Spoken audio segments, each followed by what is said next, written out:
കളിക്കുന്ന സ്ഥലം ഊഞ്ഞാലെല്ലാം കാണിച്ചു തരാൻ വേണ്ടി തന്നെയാണ്. അപ്പൊ ഞാൻ എന്റെ അമ്മേന്റെ വീട്ടിലാണുള്ളത്.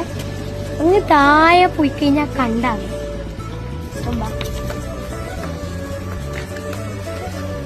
ഇത് വയലറ്റ് പൂ വിരിയുന്ന മന്ദാരാണ്. പിന്നെ അപ്പുറമുള്ളത് ഒരു മഞ്ഞ പൂ വിരിയുന്ന ഒരു ചെടിയാണ്. എന്റെ പേരൊന്നും എനിക്കറിയില്ല. ഇത് മുഴുവനും എന്റെ അമ്മമ്മ നടന്ന ചെടിയാണ്. അത് ആ കണ്ണിനുള്ളിൽ മേത്തൊരു ചേരപ്പാമ്പ് ഇരിക്കും.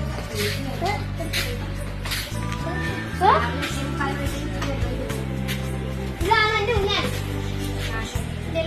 ആടെ മുകളില് ലൈൻ പോയിട്ട്സ് ഉണ്ട് കുറെ. എല്ലാം എന്റെ അമ്മമ്മയുണ്ട്. നായുണ്ട്, പൂച്ചയുണ്ട്, എല്ലാം ഉണ്ട്. എല്ലാം എന്റെ അമ്മമ്മ. ചെടിയും എന്റെ അമ്മ. ചെടി കാണാൻ ഞാനും അമ്മമ്മേനെ സഹായിക്കും.